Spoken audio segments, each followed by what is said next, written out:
नमस्कार दोस्तों, online YouTube channel पर आपका स्वागत है। दोस्तों, आज हम लोग चर्चा करेंगे महत्वपूर्ण टॉपिक सड़क परिवहन पर। और दुनिया के अंतर्गत है जो सबसे ज़्यादा जो सड़कों का जाल है वो है संयुक्त राज्य अमेरिका में। संयुक्त राज्य अमेरिका का सड़कों की दृष्टि से विश्व में प्रथम स्थान है। जबकि भारत की बात करें हम लोग तो भारत का एशिया के अंतर्गत तो प्रथम स्थान है। भारत का एशिया में प्रथम स्थान है, लेकिन अगर विश्व लेवल पर अगर हम लोग बात करते हैं तो भारत का दूसरा स्थान है। पहला किसका है? यूएसए का। और भारत का कौन सा स्थान हो गया? दूसरा स्थान है। दोस्तों, सर्वाधिक सड़कें यूएसए में है, भारत का विश्व में दूसरा स्थान है। वर्तमान में माना जाता है कि लगभग 64 लाख किलोमीटर लंबी सड़कें हैं। भारत में वर्तमान में लगभग 64 लाख किलोमीटर लंबी सड़कें मानी गई हैं। अगर हम लोग बात करें सड़कों का ऐतिहासिक दृष्टि से, हम लोग बात करें इतिहास पर बात करें तो हमें पता है दोस्तों, हमारे भारत में मध्यकाल में एक शासक हुआ था जिस शासक को नाम दिया जाता है शेरशाह सूरी। ये जो शेरशाह सूरी जो था, इसने ढाका को पाकिस्तान के पेशावर तक सड़क से जोड़ा था। ऐतिहासिक दृष्टि से देखें तो किसको सड़क निर्माता शासक की श्रेणी में रखा गया है? शेरशाह सूरी को। शेरशाह सूरी को भारत में सड़कों का जनक कहा जाता है। इन्हें सड़क निर्माता शासक कहा जाता है। सड़क निर्माता शासक भी कहा जाता है। शेरशाह सूरी दोस्तों आपने इतिहास में पढ़ा होगा, जिनका मूल नाम फरीद था। बाद में इन्होंने शेर को मार दिया, इसलिए शेरशाह कहलाया। ये राजस्थान में भी आया था और गिरी सुनील का युद्ध लड़ा था। इसमें कमेंट करके बताइएगा किससे लड़ा गया था ये युद्ध। और इसे ये कहना पड़ा कि मुट्ठी भर बाजरे के लिए मैं हिंदुस्तान की बादशाह को देता। दोस्तों, इस शेरशाह सूरी ने बांग्लादेश के, वर्तमान बांग्लादेश में जो जगह है ढाका, जो उसका कैपिटल भी है, और पाकिस्तान में एक जगह पुरुषपुर जो वर्तमान में कहलाता है पेशावर, इनको सड़क माध्यम से जोड़ा था। और इन्हें ही बाद में नाम दे दिया जीटी रोड। जीटी रोड, या इन्हें ही कहा grand truck road. Grand truck road, या इन्हें ही कहा शेरशाह सूरी, शेरशाह सूरी महाराजमार्ग। राजमार्ग इन्हें ही कहा। फिर ऑकलैंड के सर्वेक्षण के बाद इसे नाम दिया NH1। और फिर आगे यानी अमृतसर से दिल्ली NH1 और दिल्ली से कोलकाता कहलाया NH2। NH1 और NH2 यही जीटी रोड है, इसे ही ग्रांड ट्रक रोड। और इसी को ऐतिहासिक दृष्टि से देखें तो शेरशाह सूरी ने इसका निर्माण करके क्या कहा? GT road. दोस्तों, वास्तविकता तो ये है कि ये रोड शेरशाह सूरी से पहले भी मौजूद था। अगर मौर्य काल का इतिहास का अध्ययन किया जाए तो मौर्य कालीन है ये रोड। वास्तविकता तो ये है। और मौर्य काल के अंतर्गत इस रोड को किस नाम से जाना जाता था? उत्तरापथ। तो जो उत्तरापथ मौर्य काल में जो कहलाता था वो शेरशाह सूरी के समय जीटी रोड या ग्रांड ट्रक रोड या शेरशाह सूरी राजमार्ग कहलाया। फिर अंग्रेजों ने इनका नाम रखा NH1 और NH2 के बाद में नाम दे दिए, और वर्तमान में इसे NH19 कहा जाता है। अगर वर्तमान की बात करें कि ये जो जीटी रोड है किस नाम से जाना जाता है, या वर्तमान में NH1 NH2 को किस नाम में चेंज कर दिया है, तो NH19 के नाम में इसे बदल दिया गया है। और अगर दोस्तों ऐतिहासिक दृष्टि से देखा जाए सड़कों का, तो माना जाता है सम्राट अशोक ने भी सड़कों का निर्माण करवाया और सड़कों के किनारे छायादार वृक्ष लगवाए, धर्मशाला वगैरह बनाई। इसके अलावा हम लोग बात करें सड़कों की तो फिर बात करें इससे और पीछे चले तो सिंधु घाटी सभ्यता। सिंधु घाटी सभ्यता, इसमें भी सड़कों का जाल मिला है भारत के अंतर्गत। और सिंधु घाटी सभ्यता में सड़कें एक दूसरे को समकोण पर काटती हुई मिली है दोस्तों। और इस पद्धति को ग्रिड पद्धति, जाल पद्धति, ऑक्सफोर्ड सर्कस पद्धति, चेम्सफोर्ड पद्धति के तौर पर जाना जाता है, जो कि हमने सभ्यता वाले टॉपिक के अंतर्गत इसको पढ़ा है।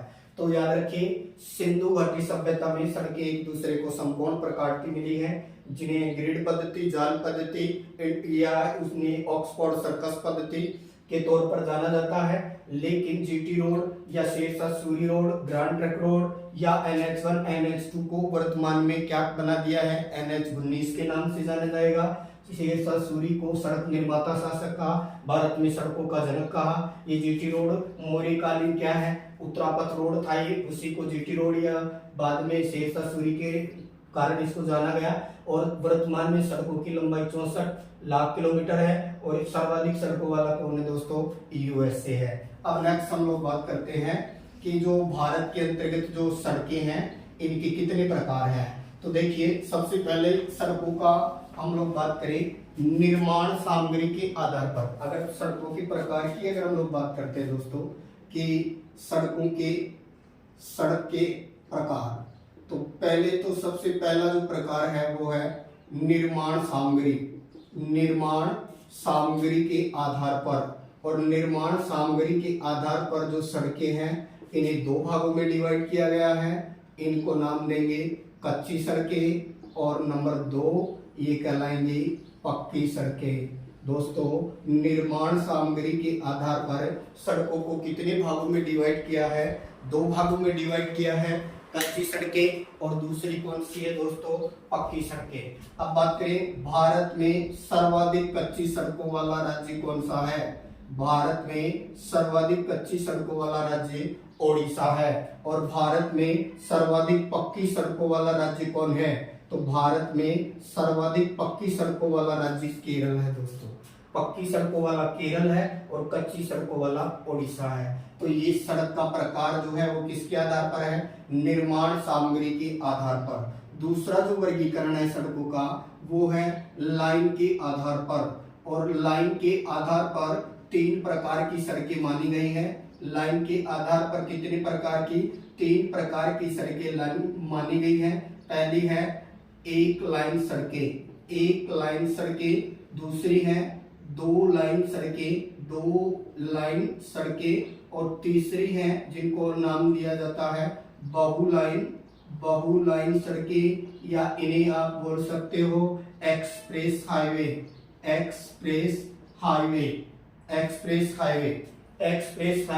या इन्हें 4 लाइन या 6 लाइन सड़कें भी बोलते हैं।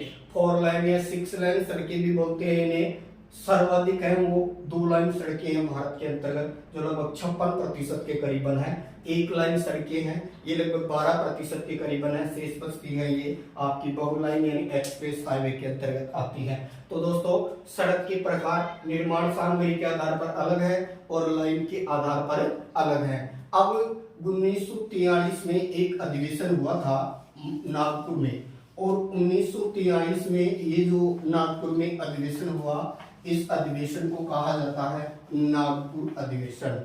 इस नागपुर अधिवेशन में सड़कों को डिवाइड किया गया दोस्तों, बांटा गया। और नागपुर अधिवेशन कब हुआ तो याद रखिए, बात करेंगे हम नागपुर कहाँ है दोस्तों, महाराष्ट्र में है। नागपुर कहाँ है, महाराष्ट्र में है। और नागपुर अधिवेशन कब हुआ, 1943 में हुआ। और नागपुर अधिवेशन में सड़कों की कितने प्रकार की माना गया, 4 प्रकार की सड़कें बताई गई। या सड़कों को कितने प्रकार का माना गया, 4 प्रकार का। तो नागपुर अधिवेशन जो 1943 में हुआ उसमें 4 प्रकार की सड़कें मानी गई। नागपुर अधिवेशन कब हुआ, 1943 में। कितने प्रकार बताए सड़कों के, 4 प्रकार बताए गए। सबसे पहले जो सबसे महत्वपूर्ण सड़कें हैं जिन्हें कहा नेशनल हाईवे या NH, या इन्हें ही कहा गया राष्ट्रीय राजमार्ग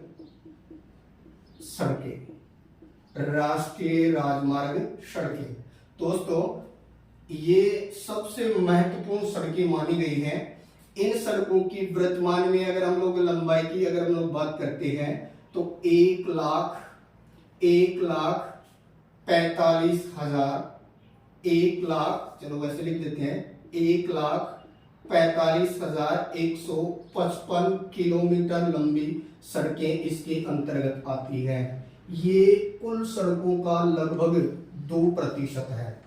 यानी राष्ट्रीय राजमार्ग सड़कें कितने किलोमीटर लंबी हैं? 1,45,155 किलोमीटर लंबी है, जो लगभग कुल सड़कों का 2% है। लेकिन इन सड़कों के माध्यम से जो भारत में जो कुल व्यापार होता है उसका लगभग 40% व्यापार इन्हीं सड़कों से संपन्न होता है। तो याद रखिए, सड़कें बेशक 2% के आसपास है लेकिन महत्वपूर्ण है, और व्यापार कितना? 40% व्यापार इन्हीं सड़कों के माध्यम से होता है, जिनको हम नाम देते हैं एनएच या राष्ट्रीय राजमार्ग। दोस्तों, ये कहे कि ये जो राष्ट्रीय राजमार्ग जो सड़कें होती हैं, इनके किनारे जो पत्थर होता है उसका रंग कैसा होता है? तो येलो होता है, यानी पीले रंग का पत्थर लगा होता है। ये महत्वपूर्ण है दोस्तों। पीले रंग का पत्थर, 40% व्यापार, लगभग 2% मानी गई है। 1,45,155 किलोमीटर लंबी है और ये महत्वपूर्ण होती है। और ये किसी देश के अंतर्गत, या कहें कि देश के जो महत्वपूर्ण जो राज्य या शहर होते हैं उनको आपस में ये क्या करती है? जोड़ती है। और नाम दे दिया इन्हें राष्ट्रीय राजमार्ग सड़कें। फिर बात करते हैं नंबर 2। अगली महत्वपूर्ण सड़कें हैं दोस्तों, इनको नाम देते हैं स्टेट हाईवे यानी एसएच। स्टेट हाईवे, एसएच, या नाम इनको बोले तो राज्य राजमार्ग सड़कें। और राज्य राजमार्ग सड़कें जो है दोस्तों, ये किसी राज्य के जो जिला मुख्यालय होते हैं उन जिला मुख्यालयों को आपस के अंतर्गत जोड़ती है। यानी जो राज्य के जो जिला मुख्यालय होते हैं उन जिला मुख्यालयों को आपस में जोड़ने का काम करती हैं ये सड़कें। महत्वपूर्ण है। और ये जो सड़कें हैं, अगर वर्तमान की बात करें तो इनकी लंबाई 1,71,000 किलोमीटर के आसपास मानी जाती है। 1,71,000 किलोमीटर के करीबन है वो इनकी लंबाई मानी जाती है। और ये महत्वपूर्ण सड़कें हैं। फिर इसके बाद में दोस्तों, इनके पास में पत्थर भी याद रखिएगा, ये इनके पास में जो पत्थर होता है इनके किनारे वो हरा होता है। जैसे एनएच के पास में पीला होता है और इनके पास में कैसा होता है? हरा होता है। इसके अलावा दोस्तों 2 और महत्वपूर्ण सड़कें बच गई, जिनके अंतर्गत हम लोग बात करें तो एक तो बच गई जिला सड़कें और एक बच गई आपकी ग्रामीण सड़कें। तो एक तो कौन सी बची? अब जिला सड़कें। नंबर 3 जिला सड़कें, और नंबर 4 हो जाएंगे जिनको क्या बोलेंगे हम? ग्रामीण सड़कें। याद रखिए, गांवों को आपस में जोड़ने वाली ग्रामीण सड़कें होती हैं, और एक जिले के अंतर्गत जो उसके जो जिले के अंतर्गत जो उपखंड होते हैं उन उपखंडों को आपस में जोड़ने वाली जो सड़कें होती है वो इसके अंतर्गत आती है। अगर इन दोनों को टोटल जोड़ लिया जाए तो लगभग 60,60,60,60,000 किलोमीटर लंबी सड़कें इसके अंतर्गत आती हैं, यानी इन दोनों के अंतर्गत आती हैं। तो सर्वाधिक यही सड़कें हैं दोस्तों। और ये जो है, ये जैसे जिले के अंतर्गत उपखंडों को जोड़ने वाली जिला सड़कें, वैसे ही गांवों को आपस में जोड़ने वाली ग्रामीण सड़कें। एक प्रधानमंत्री सड़क परियोजना, और ये जो सड़क परियोजना है ये अटल जी के टाइम से चलाई गई 25 दिसंबर 2000, और 25 दिसंबर को उनका बर्थडे भी आता है। तो 25 दिसंबर को ये जो चलाई गई परियोजना, प्रधानमंत्री सड़क परियोजना, 1000 की आबादी वाले गांवों को सड़कों के माध्यम से जोड़ने वाली परियोजना है दोस्तों। कुछ जो बैकवर्ड एरिया हैं या जनजातीय क्षेत्र हैं उनमें, पहाड़ी क्षेत्र वगैरह में, इनमें जनसंख्या के अंतर्गत है छूट भी दे रखी है। अब हम बात करते हैं दोस्तों कि भारत के अंतर्गत है जो सर्वाधिक जो सड़कें हैं वो किस राज्य में है? तो भारत में सर्वाधिक सड़कें महाराष्ट्र में है। और भारत में सबसे कम सड़कें कहाँ है ये देखते हैं। तो देखिए, सबसे कम सड़कों वाला कौन है? तो सबसे कम सड़कों वाला है सिक्किम पहाड़ी क्षेत्र है दोस्तों। और सिक्किम में सड़कों की बात करें तो कम सड़कें हैं। जबकि बात करें सर्वाधिक सड़कों वाला, तो सर्वाधिक सड़कों वाला कौन हो जाएगा? महाराष्ट्र है दोस्तों। सर्वाधिक सड़कें महाराष्ट्र में है, सबसे कम सड़कें कहाँ है? सिक्किम में है। लेकिन सर्वाधिक सड़क घनत्व कहाँ है? अगर सड़क घनत्व की अगर बात की जाए तो सर्वाधिक सड़क घनत्व किस राज्य में होगा? केरल के अंतर्गत है, याद रखिए। और सबसे कम सड़क घनत्व वर्तमान में अरुणाचल प्रदेश के अंतर्गत है। सबसे कम सड़क घनत्व अरुणाचल प्रदेश का है, सर्वाधिक किसका है? केरल का है। ज्यादा लंबाई वाला महाराष्ट्र है, यानी सड़कों की ज्यादा लंबाई वाला महाराष्ट्र है।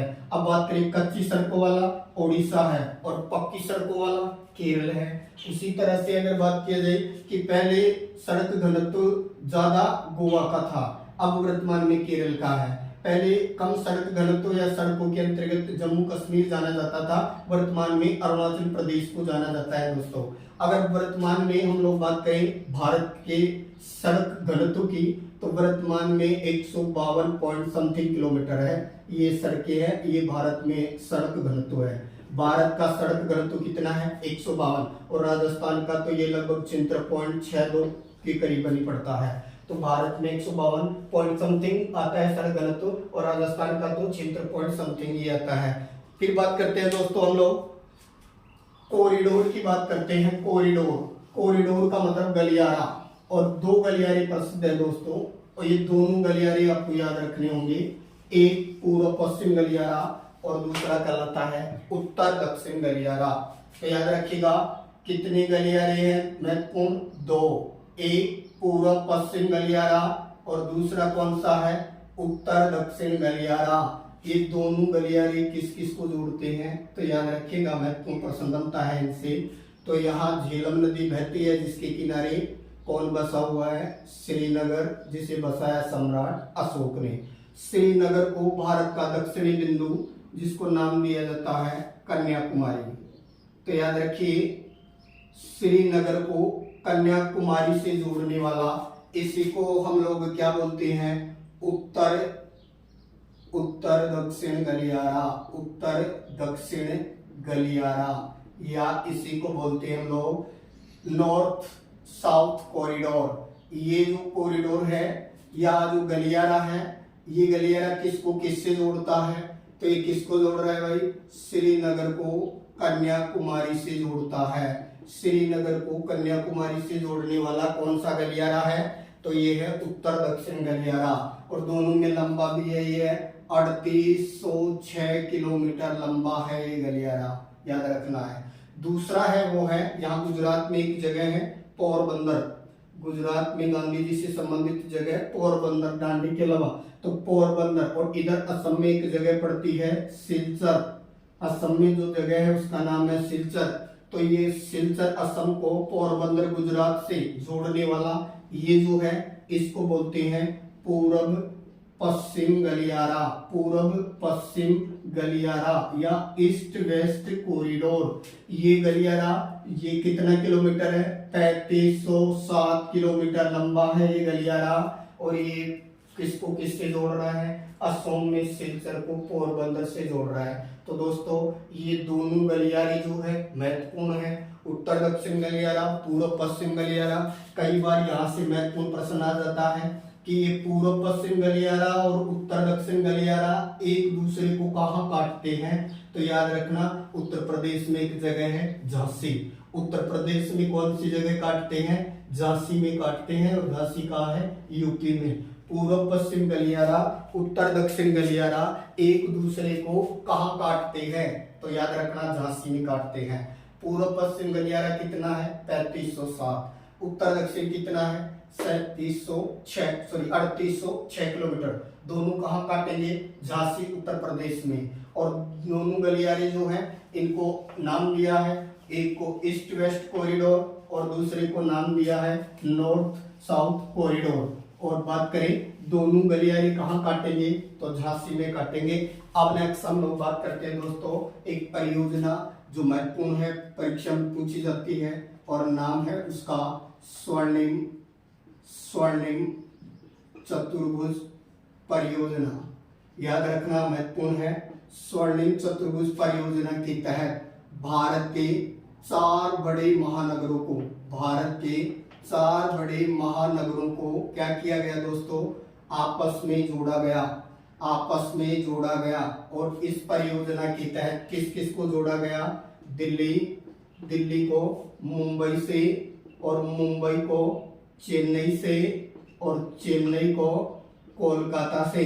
तो ये जो 4 महानगर हैं, दिल्ली से मुंबई, मुंबई से चेन्नई, चेन्नई से कोलकाता, कोलकाता से कहाँ, दिल्ली। ये जो 4 महानगर हैं इन्हें जोड़ने की परियोजना को क्या कहा, स्वर्णिम चतुर्भुज परियोजना जो 5845 किलोमीटर क्या है दोस्तों, ये लंबी है परियोजना। तो याद रखना कि स्वर्णिम चतुर्भुज परियोजना 5846 किलोमीटर लंबी है। और ये परियोजना जो है ये भारत के 4 बड़े महानगरों को आपस के अंतर्गत जोड़ती है। 4 बड़े महानगर कौन कौन है? दिल्ली, मुंबई, चेन्नई, कोलकाता। तो याद रखना। वैसे ये भी ध्यान रखना, यहाँ थालघाट दर्रा जो मुंबई को नासिक से जोड़ने वाला है, और पास में ही है बोरघाट दर्रा जो मुंबई को पुणे से जोड़ता है। तो जो मुंबई से दिल्ली जाने वाला या मुंबई से कोलकाता जाने वाला जो राष्ट्रीय राजमार्ग या रेल मार्ग जो गुजरेगा वो थालघाट से गुजरेगा। जबकि बात करें मुंबई से चेन्नई जाने वाला वो बोरघाट से गुजरेगा दोस्तों। तो याद रखना यहाँ परिवहन में घाट भी महत्वपूर्ण बनता है। अब हम बात करें भारत का सबसे बड़ा जो राष्ट्रीय राजमार्ग है वो कौन सा है? तो भारत का सबसे बड़ा राष्ट्रीय राजमार्ग अगर वर्तमान की बात करें हम लोग तो कौन सा है? NH-44 है दोस्तों। और NH-44 जो है ये 3745 किलोमीटर लंबा है। और ये किसको जोड़ता है? ये श्रीनगर को और ये कन्याकुमारी तक जोड़ता है दोस्तों। और भारत की 11 राज्यों से गुजरता है। भारत की 11 राज्यों से गुजरता है। नाम है NH-44 और लंबाई है 3745 किलोमीटर। और सबसे छोटा अगर पूछ ले तो फिर सबसे छोटे का उत्तर जो है वो है आपका 47A। और 47A जो है ये 6 किलोमीटर है और ये एक टापू पे है, वेलिंगटन। और याद रखना इस टापू का संबंध कहाँ से है? केरल राज्य से है। और केरल राज्य की कौन सी झील से है? तो वेवनाड झील से है। और एक यहाँ माही नाम का क्या बनता है? जिला भी बनता है, जो भारत का सबसे छोटा क्या है? जिला है। तो भारत के अंतर्गत है सबसे छोटा 47A हो गया, जबकि राजस्थान का 71B होता है। वैसे भारत के अंतर्गत है जो सबसे बड़ा जो राष्ट्रीय राजमार्ग है वो कौन सा हो गया? 44। दोस्तों वर्तमान में राष्ट्रीय राजमार्ग जो है इनकी बहुत सारी चीजें चेंज हो चुकी हैं। जैसे पहले हम लोग पढ़ते थे अमृतसर से दिल्ली NH-1, फिर दिल्ली से कोलकाता 2, फिर मुंबई से आगरा 3, फिर मुंबई से ये चेन्नई 4, फिर चेन्नई से कोलकाता 5, कोलकाता से मुंबई 6, और वाराणसी से कन्याकुमारी 7, और दिल्ली से मुंबई यानी ये कहें कि कांडला ये गुजरात वाला एरिया ये था आपका NH-8। वर्तमान में इनमें नेम चेंजिंग है। तो वर्तमान में इनमें जो बदलाव हुए हैं उनकी हम लोग बात करेंगे अगले कालांश में। चैनल को लाइक करें, सब्सक्राइब करें। Thank you.